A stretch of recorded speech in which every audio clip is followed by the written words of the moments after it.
കഥയിലൂടെ ഇംഗ്ലീഷ് ആർക്കും സംസാരിച്ചു തുടങ്ങാം എന്ന മറ്റൊരു എപ്പിസോഡുമായി it's me T P Shameem. Welcome all to Shameem's language house.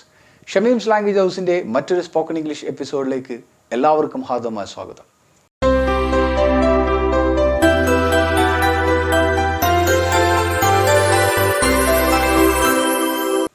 ഇന്ന് ഞാൻ നിങ്ങളെ മറ്റൊരു കഥയിലേക്കാണ് കൊണ്ടുപോകുന്നത്. ഈ കഥയിലൂടെ ഇംഗ്ലീഷ് വിശദീകരിക്കുകയും ഓരോ സെൻറ്റൻസിൻ്റെയും വൊക്കാബുലേഴ്സും അതോടൊപ്പം തന്നെ അതിൻ്റെ വ്യാകരണം സ്ട്രക്ചറെല്ലാം കൃത്യമായി വിശദീകരിച്ചു കൊണ്ടാണ് നിങ്ങളെ കഥയിലേക്ക് ഞാൻ കടത്തിക്കൊണ്ടു പോകുന്നത്. ഈ കഥ അവസാനിക്കുമ്പോഴേക്കും നിങ്ങൾക്ക് ഒരു കഥ എങ്ങനെ ഇംഗ്ലീഷിൽ ട്രാൻസ്ലേഷൻ അഥവാ പരിവർത്തനം ചെയ്യണം എന്നുള്ളത് കൃത്യമായിട്ട് നിങ്ങൾക്ക് ബോധ്യപ്പെടും എന്നുള്ളത് തീർച്ച. അങ്ങനെയാണെങ്കിൽ നമുക്ക് കഥയിലേക്ക് കടക്കാം. കഥയുടെ പേര് സിംഹരാജാവ് എന്നാണ്. സിംഹം, ലയൺ, രാജാവ്, കിങ്. ഇവിടെ ഇംഗ്ലീഷിലേക്ക് മാറ്റുമ്പോൾ കിങ് ലയൺ എന്നാണ് പറയുക, നേരെ തിരിച്ചാണ് പറയുക. ഇനി കഥയിലേക്ക് കടക്കാം. പണ്ട് കാട്ടിൽ ഒരു സിംഹം ജീവിച്ചിരുന്നു. ഇവിടെ ജീവിക്കുക എന്ന് പറഞ്ഞാൽ ലിവ് എന്നാണ്, അതിൻ്റെ പാസൻസ് ആണ് ജീവിച്ചിരുന്നു, ലിവ് എന്ന് പറയും, LIVED. ഇപ്പോൾ പണ്ട് വൺസ് അപ്പോൺ എ ടൈം കാട്ടിൽ ഒരു സിംഹം ജീവിച്ചിരുന്നു. A lion lived in the forest. അവൻ കാട്ടിലെ രാജാവായിരുന്നു. രാജാവ് ആയിരുന്നു എന്ന് പറഞ്ഞാൽ പാസ്റ്റൻസ് ആണ്. അപ്പോൾ he was the king of the forest. അവൻ മൃഗങ്ങളെ വേട്ടയാടുകയും അവകളെ തിന്നുകയും ചെയ്തിരുന്നു. ഇവിടെ വേട്ടയാടുക എന്ന് പറയുമ്പോൾ ഹണ്ടാണ് വരിക. അപ്പോൾ he hunted the animals and ate them. മൃഗങ്ങൾ അവനെ നന്നായി ഭയന്നു. Animals became much afraid of him. Afraid എന്ന് പറഞ്ഞാൽ പേടി എന്നാണ് ഉദ്ദേശിക്കുന്നത്. അപ്പോൾ നമ്മൾ ഓരോ സെൻറ്റൻസ് സ്ട്രക്ചറിൽ ഇംഗ്ലീഷിലേക്ക് പറയുമ്പോൾ അതിൻ്റെ അവസാനത്തെ മലയാളം കൃത്യമായിട്ട് ശ്രദ്ധിക്കണം. അതാണ് നമ്മുടെ സബ്ജക്റ്റിന് ശേഷം വരേണ്ടത്. അവിടെയാണ് സെൻറ്റൻസ് സ്ട്രക്ചർ അഥവാ പാസ്റ്റ്, പ്രസൻറ്റ്, ഫ്യൂച്ചറൊക്കെ നിർണ്ണയിക്കുന്നത്. അവസാനത്തെ മലയാളമാണ്. അവർ പുറത്തിറങ്ങുക പോലും ചെയ്തില്ല. They did not even get out. They didn't even get out. അവർ പുറത്തിറങ്ങുക പോലും ചെയ്തില്ല. അവർക്ക് പരസ്പരം സംസാരിക്കാൻ പോലും കഴിഞ്ഞില്ല. They couldn't speak each other. അല്ലെങ്കിൽ they were not able to speak each other. അപ്പോൾ able to അതേപോലെ ഈ can രണ്ടും ഒരേ അർത്ഥമാണ് വരിക. അഥവാ കഴിവിനെ സൂചിപ്പിക്കുന്നതാണ് ഏബിൾ ടു, അതേപോലെ ക്യാൻ എന്നുള്ള രൂപത്തിലും പറയാം. ഫോർ എക്സാമ്പിൾ എന്ന് പറഞ്ഞു കഴിഞ്ഞാൽ എനിക്ക് സംസാരിക്കാൻ കഴിയും എന്ന് പറയാൻ ഐ ക്യാൻ സ്പീക്ക് എന്നാണ് പറയാം.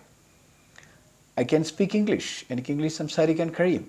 നേരെ മറിച്ച് ഇതേ സെൻറ്റൻസ് നമുക്ക് എങ്ങനെയും പറയാം. I am able to speak English, I can speak English. ഈ രണ്ട് രീതിയിൽ നമുക്ക് പറയാം. അതേപോലെ തന്നെ ഐ കുഡ് സ്പീക്ക് ഇംഗ്ലീഷ് എന്ന് പറയുന്നത് I was able to speak English എന്നാണ് പറയുക. ഓക്കെ, ഐ ആം എന്നുള്ളത് ഐ വാസ് ആയിട്ട് മാറും. കാരണം കുഡ് പാസ്റ്റൻസ് ആണ്, വാസ് പാസ്റ്റൻസ് ആണ്. സൂത്രശാലിയായ കുറുക്കൻ സിംഹത്തിൻ്റെ കൂട്ടുകാരനായിരുന്നു. സൂത്രശാലിയായ കുറുക്കൻ എന്ന് പറയാൻ വേണ്ടിയിട്ട് ദ കണ്ണിങ് ഫോക്സ് എന്നാണ് പറയുക. സിംഹത്തിൻ്റെ കൂട്ടുകാരൻ. The cunning fox was the friend of lion. ഒരിക്കൽ കാട്ടിലെ കുന്നിൽ മൃഗങ്ങൾ ഒരുമിച്ച് കൂടി. Once the animals assembled or gathered on the hill in the forest. അവർ സിംഹത്തെ കൊല്ലാൻ തീരുമാനിച്ചു. ദേ ഡിസൈഡഡ് അല്ലെങ്കിൽ they plan to kill the lion. പക്ഷേ ആര് കൊല്ലും എന്നതായിരുന്നു ചോദ്യം. But the question was who will kill the lion. എല്ലാവരും കുറുക്കൻ കൊല്ലുമെന്ന് അഭിപ്രായപ്പെട്ടു. All of them opined that the fox will kill the lion. All of them opined. Opine എന്ന് പറഞ്ഞാൽ ഒപ്പീനിയൻ്റെ വേർബാണ്. അഭിപ്രായപ്പെട്ടു that the fox will kill the lion. പക്ഷേ എല്ലാവർക്കും കുറുക്കനെ പേടിയായിരുന്നു. But all of them were afraid of the fox. എന്തിനു വേണ്ടി? കാരണം കുറുക്കൻ സിംഹത്തിൻ്റെ സുഹൃത്തായിരുന്നു. For he was the companion of lion or he was the friend of lion. Companion എന്ന് പറഞ്ഞാലും ഫ്രണ്ടിൻ്റെ സെയിം അർത്ഥം തന്നെയാണ് കേട്ടോ. ഒരു ദിവസം സിംഹം ഇര തേടുന്ന നേരം കുറുക്കൻ്റെ മകൻ പുൽമേടിൽ ഉലാത്തുന്നതായി കണ്ടു. ഉലാത്തുക എന്ന് പറഞ്ഞു കഴിഞ്ഞാൽ അലസമായി നടക്കുക, അങ്ങോട്ടും ഇങ്ങോട്ടും വെറുതെ നടക്കുക. ഓക്കെ, അപ്പോൾ ഒരു ദിവസം വൺ ഡേ സിംഹം ഇര തേടുന്ന നേരം when the lion was searching the prey. Prey എന്ന് പറഞ്ഞാൽ ഇര എന്നാണ് കേട്ടോ. ഇര എന്ന് പറഞ്ഞാൽ പിടിക്കുന്ന, അതായത് ഭക്ഷണം കഴിക്കാൻ വേണ്ടിയിട്ടുള്ള ഇര. പ്രേ, PREY ആണ് കേട്ടോ. മറ്റേ PRAY പ്രേ, ഇത് പ്രേ. രണ്ടും തമ്മിൽ വ്യത്യാസമുണ്ട്. One day when the lion was searching the prey he found the fox child strolling on the turf. അപ്പോൾ ടർഫ് എന്ന് പറഞ്ഞാൽ നമ്മളറിയില്ലേ, പുൽമേട്, നമ്മുടെ ഫുട്ബോൾ ടർഫ് എന്നൊക്കെ പറയാറില്ല, അതാണ്. സ്ട്രോളിങ് എന്ന് പറഞ്ഞാൽ ഉലാത്തുക, വെറുതെ ഇങ്ങനെ നടക്കുക. ഓക്കെ, അപ്പം he found the fox child strolling on the turf. രാജാവ് വിശന്നവനായിരുന്നു. The king was hungry. മാത്രമല്ല ദീർഘനേരത്തെ വേട്ടയ്ക്ക് ശേഷം രാജാവിനൊന്നും ലഭിച്ചിട്ടില്ലായിരുന്നു. And he did not get anything for a long time of hunting. എല്ലാ മൃഗങ്ങളും അവരുടെ ഗുഹകളിൽ ഒളിച്ചു കിടക്കുകയായിരുന്നു. All animals were hiding in the caves. Cave എന്ന് പറഞ്ഞാൽ ഗുഹ, ഹൈഡ് എന്ന് പറഞ്ഞാൽ ഒളിച്ച് നിൽക്കുക. ഓൾ ആനിമൽസ് were ഹൈഡിങ്, ഒളിക്കുകയായിരുന്നു. ഇൻ ദ കേവ്സ്, അവരുടെ ഗുഹകളിൽ ഒളിക്കുകയായിരുന്നു. അത് തൻ്റെ സുഹൃത്തായ കുറുക്കൻ്റെ മകനാണെന്ന കാര്യം മറന്ന് സിംഹം അതിനെ തിന്നു.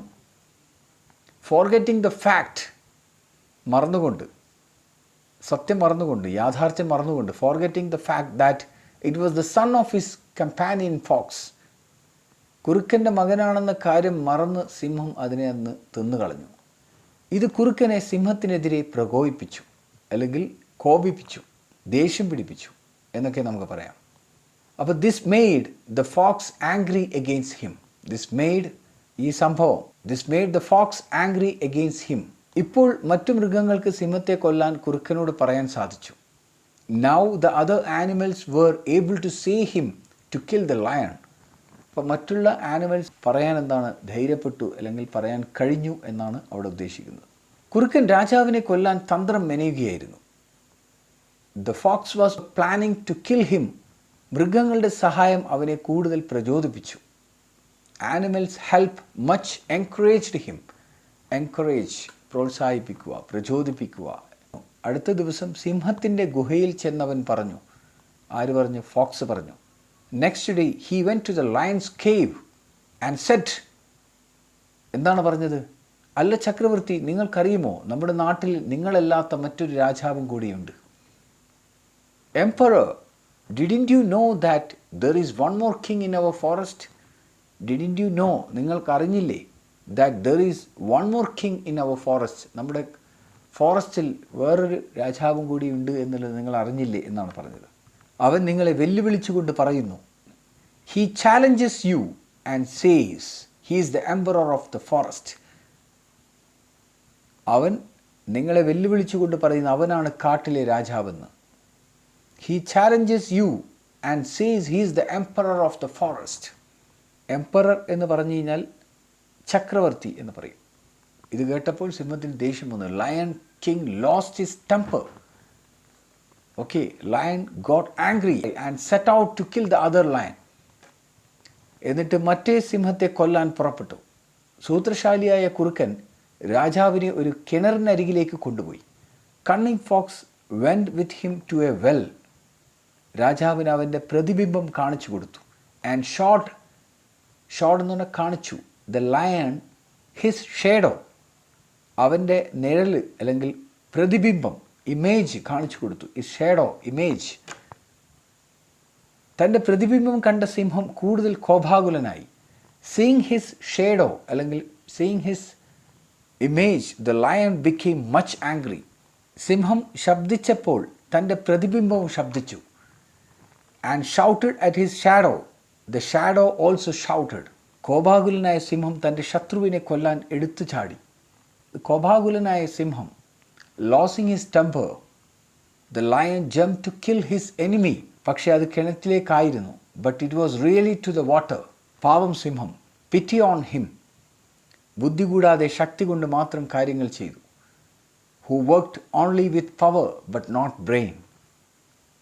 അപ്പോൾ ഇതിൻ്റെ ഗുണപാഠം എന്താണ്? മോറൽ. പ്രജകളെ ഭരിക്കാൻ ശക്തിയും ബുദ്ധിയും അനിവാര്യമാണ്. Both power and brain is essential. അനിവാര്യമാണ്, essential to rule the subjects. അപ്പോൾ ഇതാണ് നമ്മുടെ കഥ. ഈ കഥയിലൂടെ ഞാൻ ഏകദേശം സെൻറ്റൻസുകൾ വിശദീകരിച്ച് തന്നിട്ടുണ്ട്. അപ്പോൾ ഇവിടെ നിങ്ങൾ കൃത്യമായിട്ട് ഇത് മനസ്സിലാക്കുക. കഥയിലൂടെ ഇംഗ്ലീഷ് പറച്ചൽ എന്ന ഈ വീഡിയോ നിങ്ങൾക്കെല്ലാവർക്കും ഇഷ്ടപ്പെട്ടിട്ടുണ്ടാകുമെന്ന് ഞാൻ വിശ്വസിക്കുന്നു. ഇനിയും ഇത്തരം വ്യത്യസ്ത വീഡിയോകൾ ചെയ്യുവാൻ നിങ്ങളുടെ എല്ലാവരുടെയും സപ്പോർട്ടും സഹകരണവും ഞാൻ പ്രതീക്ഷിക്കുന്നു. കൂടാതെ നിങ്ങളുടെ അഭിപ്രായങ്ങൾ, സജഷൻസ് എന്നെ പേഴ്സണലായി കമൻറ്റ് ചെയ്ത് കഴിഞ്ഞാൽ ഞാൻ നിങ്ങൾക്ക് മറുപടി നൽകുന്നതായിരിക്കും. കൂടാതെ നിങ്ങൾക്ക് ഇംഗ്ലീഷ്, ഹിന്ദി, അറബി എന്നീ ഭാഷകളുമായി ബന്ധപ്പെട്ട എന്ത് സംശയങ്ങൾക്കും എന്നെ വാട്സപ്പ് ചെയ്തോ കോൾ ചെയ്തോ പേഴ്സണലായി ബന്ധപ്പെടാവുന്നതാണെന്നും അറിയിക്കുന്നു. എൻ്റെ number 9207713666. Thank you very much for listening and all the best.